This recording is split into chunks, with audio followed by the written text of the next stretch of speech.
கொண்டாபுரம் ஸ்ரீ பஞ்சலிங்கேஸ்வரர் ஆலயம்.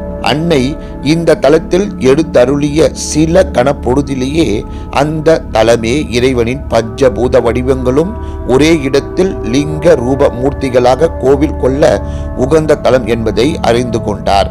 அம்மையே அங்கு பஞ்சலிங்கத்தையும் பிரசிட்டை செய்து வழிபட்டாள். சென்னையில் இருந்து சுமார் 75 கிலோமீட்டர் தொலைவில் உள்ளது காவிரிப்பாக்கம்.